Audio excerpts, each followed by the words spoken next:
போ விட்றா. நீ என்னடா மயிர் சொல்ற? நான் சொல்றேன்டா. டேய், நீ ஒரு ஆள் வந்து கத்தினா விட்டுருவானா? அங்கேருந்து ஒரு 40 கிலோமீட்டருக்கு அப்புறம் வந்திருக்கேன். பேசணும்ல, படத்தை ப்ரொஜெக்ட் பண்ணல. என்ன பேச நீ? ரொம்ப நாளைக்கு அப்புறம் ஒரு ஸ்டேஜ் வர்றேன். ஸ்டேஜில் ஏறக்கூடாதுன்னு நினச்சிக்கிருந்தேன். விக்கி வந்து கழுத்தில் கத்தி வச்சு, சார் என் படத்துக்கு நீங்கள் ஸ்டேஜ் ஏறணும் சார்னா. So விக்கிக்கு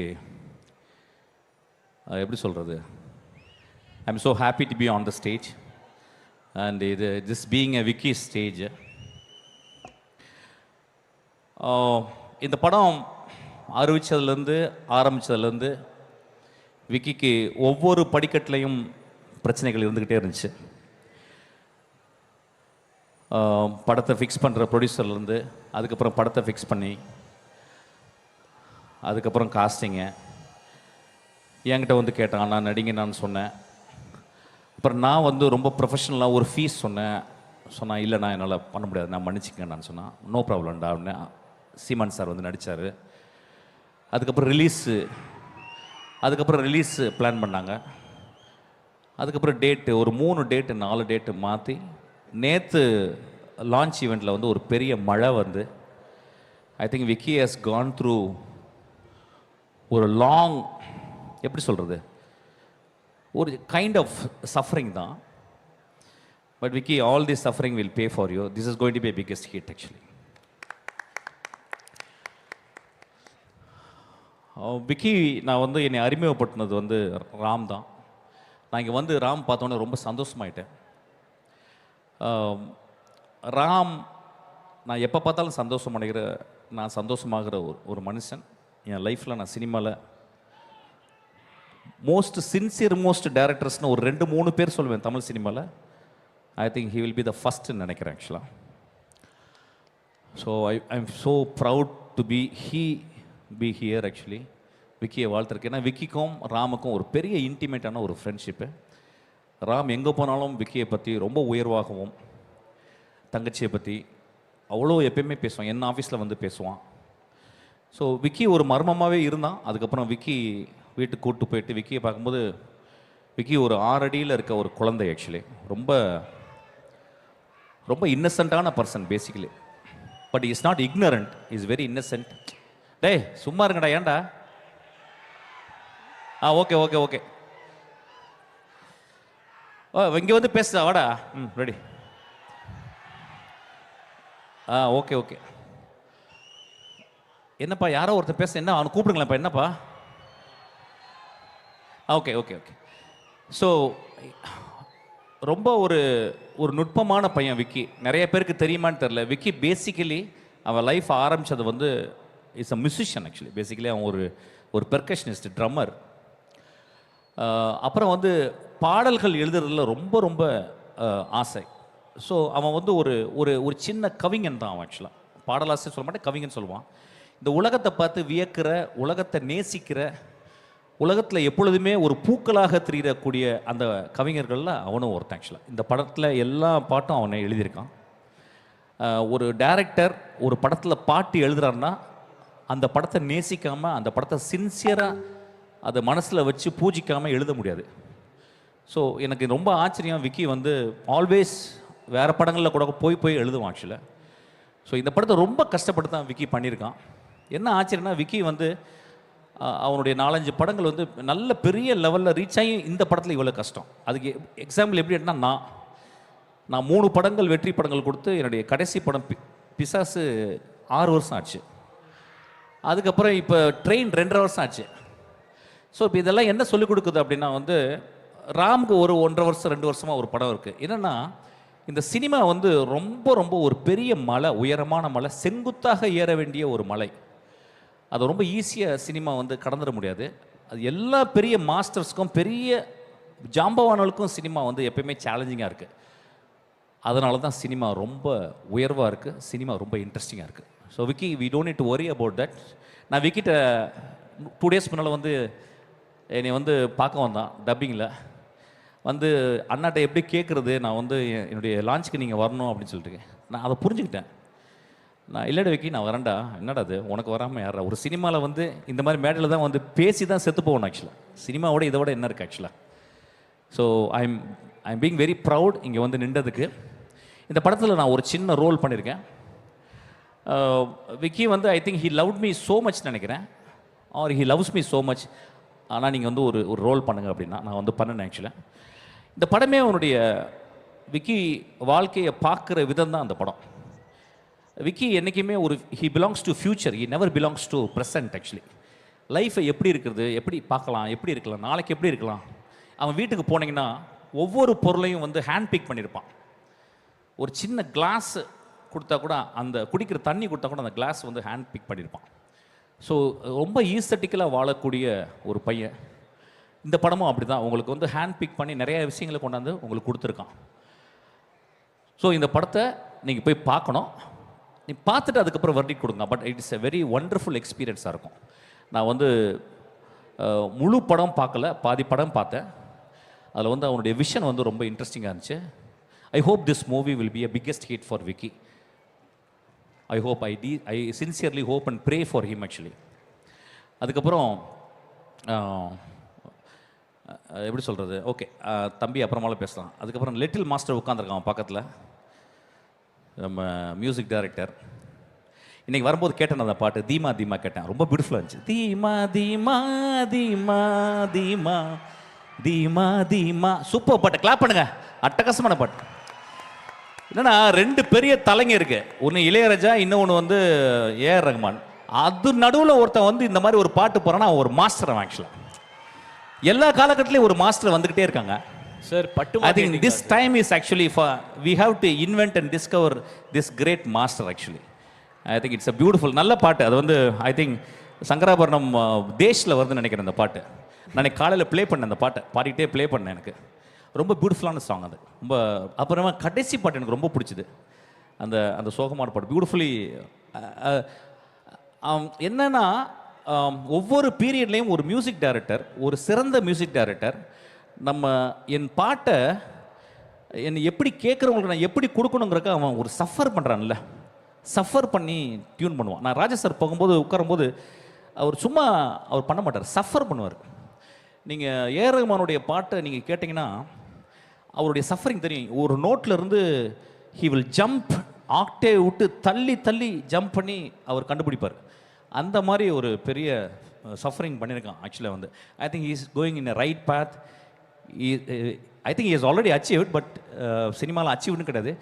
is going to grow like a huge one. Actually is ஒரு இன்டர்நேஷ்னல் கம்போசராக அவன் நிச்சயமாக வந்துடுவான். ஆக்சுவலாக நான் ரொம்ப பிடிச்சதுப்பா, சின்சியர்லி எனக்கு ரொம்ப சந்தோஷம் இந்த மேடைக்கு வரதுக்கு. அது ஒரு ரீசன் ஆக்சுவலாக. அதுக்கப்புறம் என்னுடைய குட்டி ஸ்கூலுக்கெலாம் காலேஜெலாம் ஒழுங்காக போகிறியா? ஓகே. நம்ம hero Pradeep, first of all is a good, very good boy. ரொம்ப ஆர்டிஸ்டோட ஒர்க் பண்ணும்போது ரொம்ப சின்சியராக, ரொம்ப அன்போட, ரொம்ப கேர்ஃபுல்லாக, அவங்கள ரொம்ப மதித்து நடக்கக்கூடிய ஒரு பையன். அதனால தான் அவனுக்கு இவ்வளோ பெரிய க்ரோத் இருக்குது. அதுக்கப்புறம் வந்து he is not simply an actor, he proved himself as a director first. So அதுக்கப்புறம் வந்து அவன் வந்து ஒரு ஆக்டராக இருக்கான். எனக்கு தெரிஞ்சு விக்கி அந்த பையன் போடுறது லக்கி சாம்டா அவன். ஆக்சுவலாக எந்த படத்தில் போட்டாலும் அந்த படம் ஹிட் ஆகும் அவன், அந்த மாதிரி ஒரு லக்கி சாம் ஆக்சுவலாக.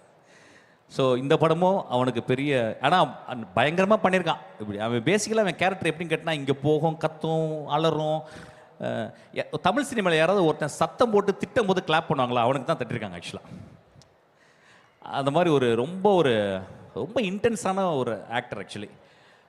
இந்த படத்தில் வந்து ரொம்ப எப்படி சொல்கிறது, இன்னொரு வெர்ஷன் பண்ணியிருக்கான். ஐ திங்க் விக்கி பண்ண வச்சுருக்கான், அந்த கதை பண்ண வச்சுருக்கு. ஜனரஞ்சமான கதையும் கூடது, அதுலேயே அவன் ஒர்க் பண்ணியிருக்கான். So I think I am very happy to work with him. இந்த படம் அவன் வந்து இந்த படத்தை முன்னால் தள்ளி தோளில் தொங்க போட்டுட்டு அவன் வந்து இந்த படத்தை வின் பண்ணுவான்னு நினைக்கிறேன். அதுக்கப்புறம் எஸ் ஜே சூர்யா சார் மட்டும் பேசணும். இங்கிலீஷ் படங்களில் நிறைய ரொம்ப நேரம் பேசல, ஓகே இல்லை, ஓகே. இங்கிலீஷ் படங்களில் நிறைய ஒரு வார்த்தை வரும், சாய்ஸ்னு ஒரு வார்த்தை வரும். தமிழில் நம்ம யூஸ் பண்ணுறதில்ல.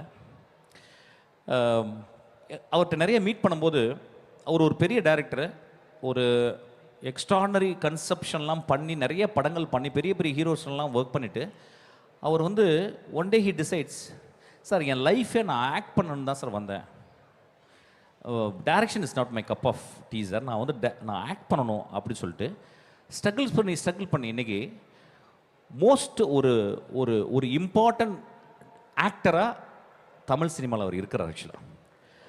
அது அந்த சாய்ஸ் நான் தெரிஞ்ச தமிழ் சினிமாவில் நான் பார்த்து ஒருத்தங்க எல்லாருமே சாய்ஸ் ஒருத்தங்க சூஸ் பண்ணி தான் வரோம், இதுதான் பண்ணணும். பட் அவர் வந்து ரொம்ப ஒரு ரிஃபைன்டு சாய்ஸை அவர் கிரியேட் பண்ணிட்டார். எனக்கு அவர் மேலே ரொம்ப சந்தோஷம். அவர் இன்றைக்கி வந்திருந்தாலும் ரொம்ப சந்தோஷப்பட்டிருப்பேன். இப்படி தான் சார் நான் இருக்கணும், என்னுடைய ஸ்கேல் இது தான், நான் ஒரு அமிதாப் மாதிரி ஆகணும், நான் ஒரு ஷாருக் மாதிரி ஆகணும் அப்படின்ற ஒரு சாய்ஸ் இருக்குது பார்த்தீங்களா. என்றைக்குமே ஒரு கோல் செட் பண்ணிட்டு ஒர்க் பண்ணுறது. ஸோ அவர் அதனால எனக்கு ரொம்ப பிடிக்கும். I saluting. அதுக்கப்புறம் அந்த பாப்பா வந்து as a heroine very very pretty girl. இந்த படத்தில் வந்து பண்ணியிருக்காங்க. நான் ஃபுல் படம் பார்க்கல, பட் ஆனால் அந்த ஒட்டுமொத்த படமே அந்த லைஃப் இன்சூரன்ஸே அவங்க மேலே தான் இன்சூரன்ஸ் கட்டுற மாதிரி இருக்குது ஆக்சுவலாக. ஸோ வந்து she has done her best actually. I am very happy. அதுக்கப்புறம் குட்டி பாப்பா வந்து ரொம்ப நேரம் பேசினட்டி ஒன்றும் கேட்கல எனக்கு. ரொம்ப ரொம்ப க்யூட்டான பொண்ணு. நான் 2-3 படத்தில் ஒர்க் பண்ணியிருக்கேன். அதுவும் கேரளாலேருந்து வந்திருக்காங்க, சொல்லவே வேணும் ஆக்சுவலாக. டேய் போ விட்றா, நீ என்னடா மயிர் சொல்கிற, நான் சொல்கிறேன்டா. டேய் நீ ஒரு ஆள் வந்து கத்தினா விட்டுருவானா? அங்கேருந்து ஒரு 40 கிலோமீட்டருக்கு அப்புறம் வந்திருக்கேன், பேசணும்ல, படத்தை ப்ரொஜெக்ட் பண்ணல, நீ என்ன பேச, நீ வாய மூடுறா. அதுக்கப்புறம் வந்து மாளவிகா, ரொம்ப நாளைக்கு அப்புறம் மாளவிகா பார்த்தேன். Thank you Malavika, nice to see you. என்னுடைய படத்தை ஓட வச்சதே நீதாம்மா, உனக்கு தெரியுமான்னு தெரில. வாழை மீன் விளாங்க மீன். வெரி ஹாப்பி டு சீமா. ரொம்ப சந்தோஷம். அங்கே ஒருத்தன் கத்துறான் சார், அவனுங்க அப்படிதான் சார் கத்திட்டே இருப்பானுங்க. நம்ம பேசுறது நம்ம பேசுவோம் சார், நாங்களாம் என்ஜாய் பண்ணிட்டு தான் சார் இருக்கோம். ஓகே ஓகே, அது பரவாயில்ல. ஏதோ ஒரு புள்ள ஏதோ அடிச்சிட்டு பேசுது ஆக்சுவலி. ஓகேம்மா, வேறு ஏதாவது கேள்வி இருக்கா? சார் சூப்பர் சார், வந்ததுக்கும் வாழ்த்துக்கள் தெரிவித்ததுக்கும். And we are looking forward for your character sir. உங்களோட கேரக்டர் இந்த படத்தில் என்னவா இருக்கும் அப்படிங்கிறது. இதில் ஒரு குட்டி கேரக்டர்மா, அது ஒரு குட்டி character. I don't think that I have done justice for this character. But ஆனால் அவன் நல்லா இருந்துச்சு சார் சொன்னான் Vicky. So I am happy. Anyway I am a part of team. அந்த படத்தில் அந்த சீனில் நடிக்காம மட்டும்னாலும் நான் வந்து விக்கிக்கு ஒரு பார்ட் ஆஃப் டீம். சரி, விக்கியை வந்து ரொம்ப நேசிக்கிற இங்கே ஒரு 10 பேர் ரொம்ப சின்சியராக நேசிக்கிற பீப்புள் இருக்காங்க. ஏன்னா அவனுக்கு நிறைய எதிர்ப்புகள் இருக்குது வெளியே, சொல்லுவாங்க. எனக்கு தெரியல, எனக்கு நான் காசிப்லாம் பார்க்க மாட்டேன். But is very sweet guy, very sincere guy. இல்லைனா ராம கூப்பிட மாட்டான்.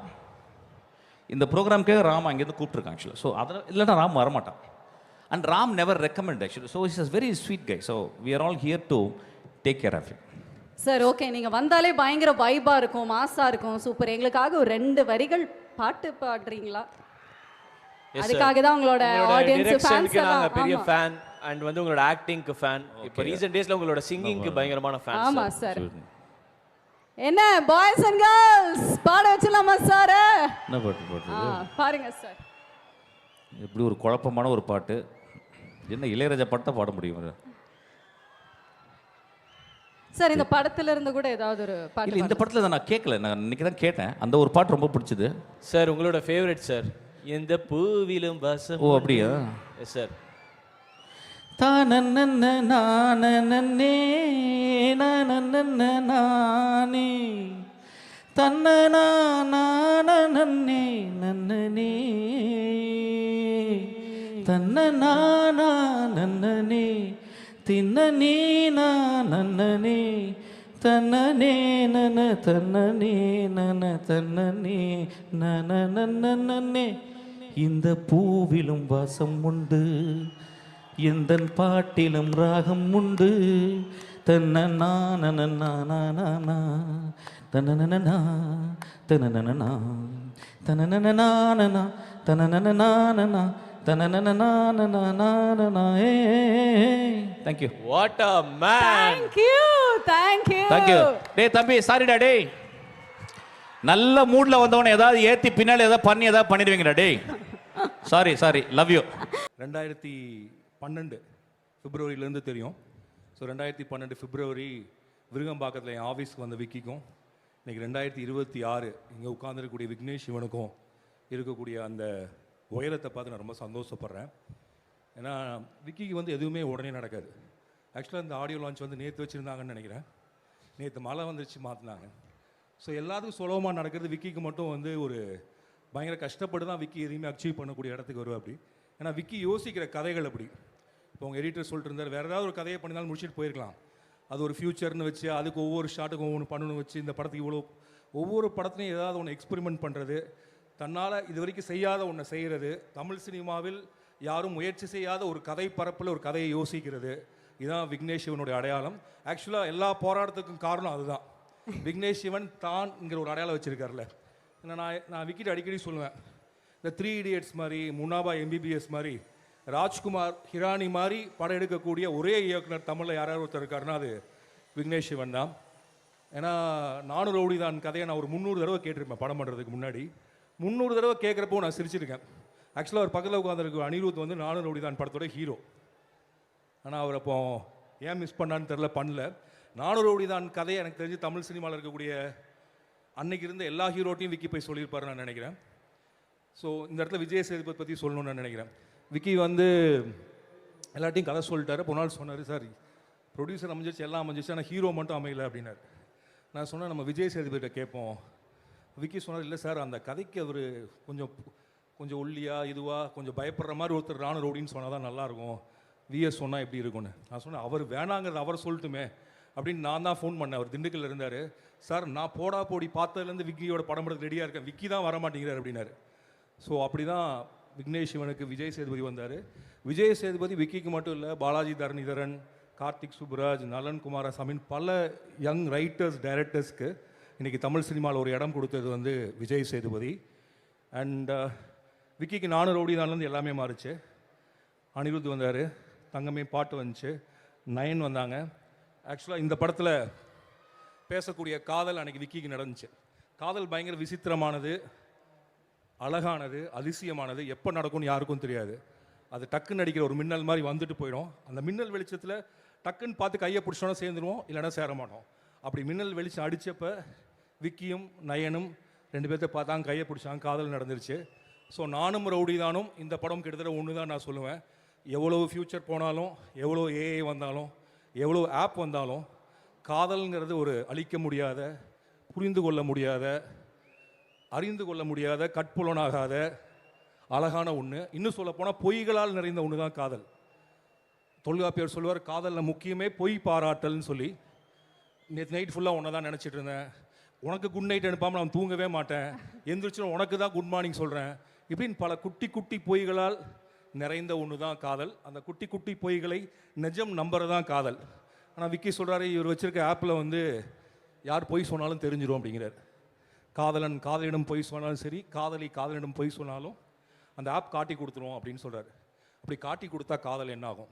என்ன ஆகும் சார்? அதுக்கப்புறம் காதல் இருக்குமா அப்படின்னு கேட்டால் கண்டிப்பாக இருக்கும்னு தான் சொல்கிறார் தொல்காப்பியர். அதுக்கும் தொல்காப்பியர் என்ன சொல்கிறாருன்னா, வேட்கை ஒருதலை உள்ளுதல் மெலிதல் ஆக்கம் செப்பல் நாணுவரை அறுத்தல் நோக்குவை எல்லாம் அவையே போரல் மறத்தல் மயக்கம் சாக்காடு என்ற சிறப்புடை மரபினவை கலவென மொழிப. அப்படின்னா என்ன சொல்கிறாருன்னா, வேட்கைனா ஒரு ஆணுக்கும் சரி ஒரு பெண்ணுக்கும் சரி இன்னொரு ஆண் மேலேயோ பெண் மேலேயோ வரக்கூடிய அந்த காதல் உற்சாகம், அது வேட்கை. வந்ததுக்கப்புறம் அந்த எதிர்த்தாப்படி இருக்கவங்களுக்கு நம்மளை பிடிக்குதோ பிடிக்கலையோ அவங்களே நினச்சிட்டே இருப்போம், அதான் ஒருதலை உள்ளுதல். அப்படி நினச்சி உடம்பு மனசு எல்லாம் மெலிஞ்சு போகும், அதான் மெலிதல். அதுக்கப்புறம் தூக்கத்தில் புலம்புவோம், ஆக்கம் செப்பல். நாணுவரை இறத்தல். அதுக்கப்புறம் வெக்கம் மானம் சூடு சொரணம் எல்லாம் விட்டு நடு ரோட்டில் வந்து நிற்போம். அதுக்கப்புறம் நம்மளை மறந்து மயங்கி செத்து போகக்கூடிய அளவுக்கு சிறப்புடையது காதல் அப்படின்னு சொல்கிறார் தொல்காப்பியர். கிட்டத்தட்ட அது 2050 இருந்தாலும் சரி 2100க்கு போனாலும் சரி காதல் அப்படியே தான் இருக்கும், அந்த சிறப்போடு தான் இருக்கும். ஸோ ஏன்னா இன்றைக்கி வந்து ஃபியூச்சரிஸ்டிக்கானதுன்னு பார்க்குறப்ப நம்ம ஆப் பற்றி பேசுகிறோம். ஆக்சுவலாக இன்றைக்கி வந்து இப்போ உங்களை பற்றி ஏதாவது சொல்லணும்னா முன்னாடி விக்கிபீடியாவில் தேடுவோம், இல்லை ஒரு ப்ரொஃபைலில் தேடுவோம். இப்போ வந்து ஒரு ஆப்கிட்ட கேட்டால் சாட்ஜிபிட்ட கேட்டால் அது வந்து தகவலை சொல்கிறது இல்லை, உங்களை பற்றி ஒரு வெர்டிக்டே கொடுக்குது. இன்றைக்கி யாருங்கிற தீர்ப்பே அது கொடுக்குது. இனிமேல் நம்ம பிராண்டிங் பண்ணணும்னா நம்ம வந்து வேறு யார்ட்டையும் சொல்ல வேண்டியதில்லை, ஆப்புக்கு நம்மளை பற்றி என்னெல்லாம் சொல்லணும்னு சொன்னால் மட்டும்தான் நம்மளை பற்றி ஒப்பீனியன் வரும். எப்படி வாட்ஸ்அப்பை நம்ம நம்பிட்டு இருந்தோமோ இப்போ எல்லோரும் ஆப்பை நம்ப ஆரம்பிச்சிருக்காங்க. ஸோ உலகம் வந்து யோசிச்சு பார்த்தா ரொம்ப காம்ப்ளிகேட்டடாக மாறிட்டு இருக்கு. இவ்வளோ காம்ப்ளிகேஷன்லையும் இவ்வளோ நவீனத்திலையும் மாறாத ஒன்று காதல். அந்த காதல் எப்போதும் உலகத்தை முன்னேற்றத்தை நோக்கியே கொண்டு போவோம் அப்படிங்கிறது தான் எல்ஐகே அப்படின்னு நான் நம்புகிறேன். ஏன்னா எனக்கு இந்த கதையும் தெரியும். இந்த படத்தோட வில்லனை வந்து நான் வந்து ஹோமோசப்பியன்ஸ் எழுதின ஆத்தரும் இந்த படத்தோட வில்லன் எஸ்ஜே சூர்யா சாரும் ஒன்றுன்னு நான் நினைக்கிறேன். அண்ட் விக்கி இந்த மாதிரி கதைகளை யோசிக்கக்கூடிய தைரியம், உற்சாகமெல்லாம் உள்ள ஒரு பாய் விக்கி. ஏன்னா நான் விக்கி வந்து அந்த சுருள் முடி, அந்த சேட்டை கண்ணு, இப்போ கொஞ்சம் குண்டாயிட்டாரு. அப்போ இன்னுமே நிஜமாவே பாயாக இருந்தார் அவர். நான் எப்போதுமே விக்கி மிக்கி லக்கி பாய் அப்படின்னு சொல்லுவேன். ஏன்னா அவர் என் ஆஃபீஸ்க்கு வந்தாலே எனக்கு ஒரு பயங்கர சந்தோஷமும் அதிர்ஷ்டமும் சேர்ந்து வந்துடும். So for me is always a Vicky Micky lucky boy. And அவர் இன்னும் எவ்வளோ லக்கினா, இந்த ஈவெண்ட்டுக்கு அவர் என்னை இன்வைட் பண்ணல. நயன் தான் வந்து 3 நாளைக்கு முன்னாடி சொன்னாங்க, அப்புறம் 3 நாளைக்கு முன்னாடி சாயங்காலம் சொன்னாங்க, அப்புறம் நேற்று சாயங்காலம் சொன்னாங்க, இன்னைக்கு காலையில் சொன்னாங்க, அப்புறம் இன்னைக்கு சாயங்காலம் சொன்னாங்க வந்துட்டீங்களான்னு கேட்குற வரைக்கும். ஸோ அப்படிப்பட்ட ஒரு மனைவி கிடைக்கக்கூடிய அளவிற்கு அதிர்ஷ்டமான ஒருவர் தான் Vicky. So my dear Vicky Micky lucky boy. அப்புறம் வந்து அவங்க அம்மாவால் வளர்க்கப்பட்ட ஒரு பையன். அதுவும் வந்து அவங்க ஆக்சுவலாக நானூறு ரவுடி தானில் வரக்கூடிய அம்மாவும் அவங்க அம்மாவும் ஒரே அம்மா தான். விக்கி எப்படி அவங்க அம்மாவை எப்படி கூப்பிடுங்க விக்கி உங்கள் அம்மாவை? மீனு கரெக்ட்டா? மீ அப்படின்னு தான் விஎஸும் அந்த படத்தில் கூப்பிடுவார். அண்ட் விக்கிக்கு இருக்கக்கூடிய ஹியூமர் மாதிரி 100 மடங்கு ஹியூமர் உள்ளது தான் அவங்க அம்மா. அண்ட் அவங்க எப்போ இன்னும் விக்கியும் சரி அவங்க அம்மாவும் சரி எப்போ திட்டுறாங்க எப்போ பாராட்டுறாங்க நமக்கு தெரியவே தெரியாது. அவ்வளோ அழகாக இருக்கும் அவங்களோட திட்டுறதும் சரி இதுவும் சரி. And Anirudh sir and from நானும் ரவுடிதான்லேருந்து ஆக்சுவலாக விக்கியோடைய பர்சனல் காதலுக்குள்ளேயும் அவரோட ஒரு பாடல் இருக்குது. விக்கியினுடைய முன்னேற்றத்திலையும் விக்கியினுடைய பயணத்திலையும் அவர் உடன் நிற்கிறதுங்கிறது ரொம்ப முக்கியமான விஷயம் நான் நினைக்கிறேன். ஏன்னா Vicky is the rarest writer and director. ஏன்னா அவன் எழுதுகிற மாதிரியான அந்த காட்சியை அந்த நோக்கத்தில் அந்த லேட்டரல் திங்கிங்கில் எனக்கு தெரிஞ்சு தமிழில் யாரும் அப்ரோச் பண்ணுறதில்ல. பியூராக ஹிலேரியஸ் படம் பண்ணக்கூடிய எல்லா குவாலிட்டிஸும் கேலிபரும் உள்ள எனக்கு தெரிஞ்ச ஒரு film maker Vicky. Anirudh sir thanks for supporting Vicky. And Pradeep sir and அந்த காலத்தில் பாரதிராஜாட்டிருந்து பாக்கியராஜ் வந்தார், பாக்கியராஜ்லேருந்து பார்த்திபன், பாண்டியராஜ், இப்படி டைரக்டர்ஸ் ரைட்டர் ஆகலாம் அப்படிங்கிற அந்த வேவை திரும்ப தமிழ்நாட்டில் லவ் டுடேலேருந்து கிரியேட் பண்ணவர் வந்து பிரதீப். ஆக்சுவலாக அவர் ஸ்டார்ட் பண்ணதுலேருந்து தான் இன்றைக்கி வந்து நம்ம வித் லவ் டைரக்டர். அண்ட் அவர் தான் டைரக்டர் கம் ஹீரோ இல்லையா? வித் லவ்ல இல்லை, அவர் அசிஸ்டன்ட் டைரக்டர். பட் முதல் படம் அவர் டைரக்ட் பண்ணி குட்டியாக நடிச்சார். நம்ம இப்போ அவரே நடிக்கிற படத்துக்கு அவரே டைரக்ட் பண்ணிக்கிறாரு. ஸோ இன்றைக்கி டைரக்டரும் ஹீரோவும் ஒரே ஆள் தான். ஒரு ரைட்டர் ஹீரோ ஆக முடியும். அண்ட் தமிழ் சினிமாவில் ஒருவர் ஹீரோ ஆவதற்கு உருவமோ உயரமோ எடையோ அழகோ அவசியம் இல்லை அப்படிங்கிறத மீண்டும் நிரூபித்தவர் வந்து நம்முடைய பிரதீப். அண்ட் அதுதான் தமிழ் சினிமாவுடைய பலம் நான் நினைக்கிறேன். எப்போதுமே ஏதாவது ஊர்லேருந்து கிளம்பி வருவக்கூடிய மிகப்பெரிய நம்பிக்கையும் கனவுலும் உடைய எல்லாத்துக்கும் ஒரே மாதிரியான கதவை திறந்து வச்சிருக்கிறது தான் தமிழ் சினிமா. அது 2050 ஆனாலும் சரி 2100 ஆனாலும் சரி அப்படி இருக்குன்னு நான் நம்புகிறேன். அண்ட் ரவிவர்மன் இருக்காரான்னு தெரில, என்னுடைய ஃபேவரட் கேமராமேன், அவருக்கும் என்னுடைய வாழ்த்துக்கள். அண்ட் இந்த படத்தோட எடிட்டர் அவர் இப்போ தான் நான் பார்க்குறேன், எனக்கு ரொம்ப பிடிச்சது உங்களுடைய எடிட்டிங் ஸ்டைல். அது பல தடவை நான் சொல்லிட்டேன். And nice to see you sir. And என்டிகேன்னு ஒரு எல்ஐகேவுக்கு என்னுடைய மனமார்ந்த வாழ்த்துக்கள். அண்ட் இதை ஒரு பெரிய திரையில் மக்களோடு மக்களாக சிரித்து மகிழ்ந்து பார்ப்பதற்கு நானும் காத்திருக்கிறேன். நன்றி, வணக்கம்.